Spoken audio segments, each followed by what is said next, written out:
देना जानती हैं। मम्मी, आपका ये कुकिंग वाला शौक हमें बहुत महंगा पड़ रहा है।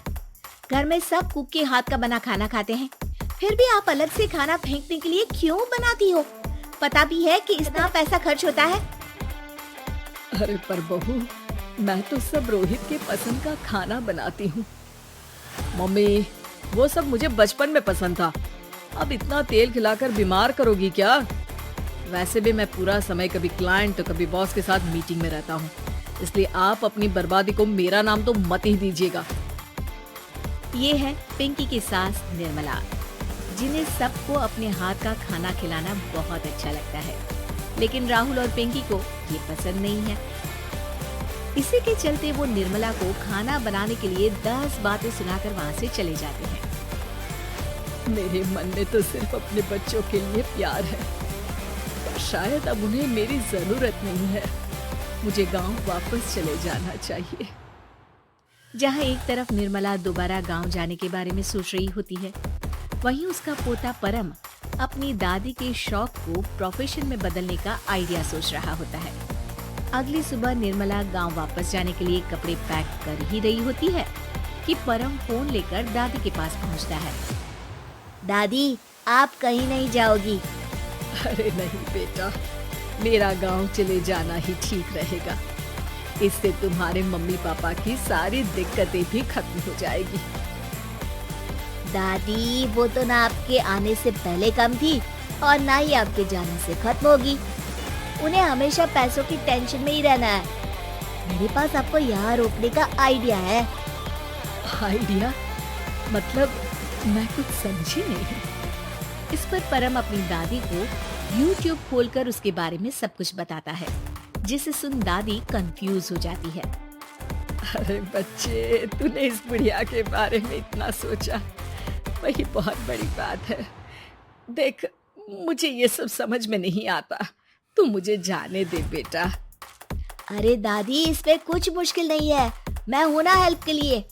आप बस खाना बनाओ, और पता है YouTube की मदद से आप अपनी स्पेशल रेसिपी लोगों को सिखा भी सकती हो। अच्छा, ऐसा भी हो सकता है? मतलब बस घर बैठे मैं दूसरे लोगों को सिखा दूंगी? सिर्फ कुछ लोगों को नहीं, पूरी दुनिया को सिखा सकती हो, और उसके लिए आपको सिखाने के पैसे भी मिलेंगे दादी।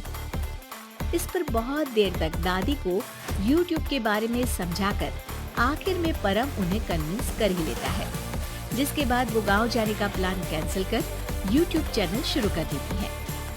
हमने ये शुरू तो कर दिया, पर इससे कहीं रोहित और पिंकी को दिक्कत ना हो बेटा।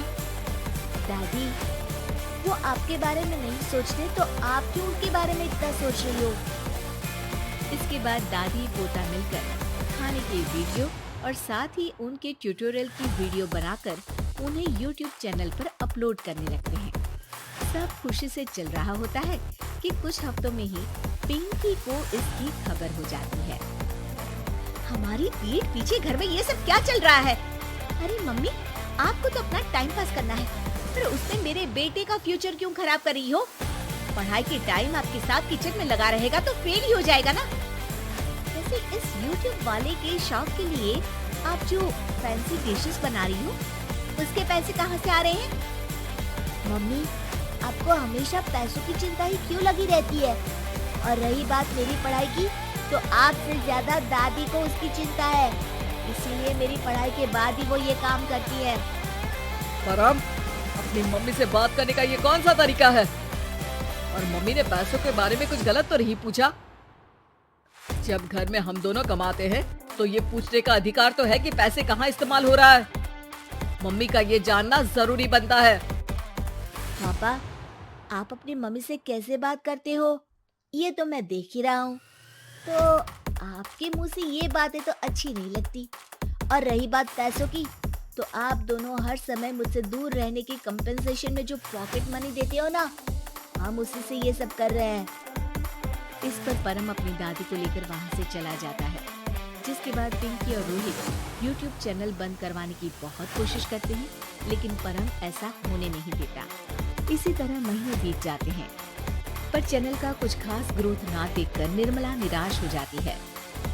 हम इतनी मेहनत करते हैं, फिर भी आज तक मैं तेरा 1 रुपया भी वापस नहीं कर पाई। अब तो रोहित ने तुझे पैसे देने भी बंद कर दिए और तेरी सारी सेविंग्स भी खत्म होने को आई है।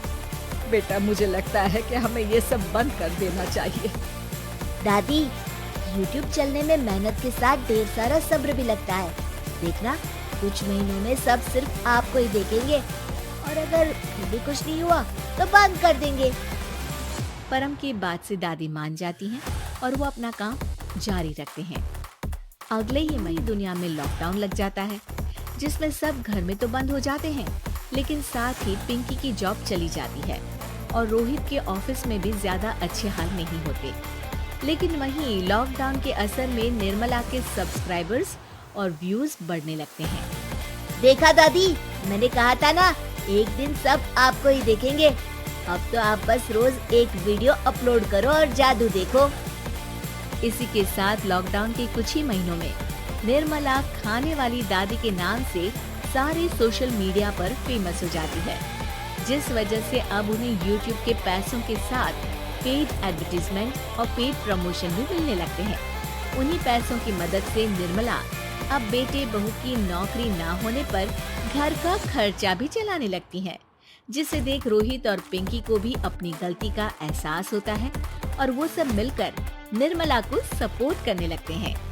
अगर आपको हमारी कहानी पसंद आई हो तो हमारे चैनल को लाइक, शेयर और सब्सक्राइब जरूर करें।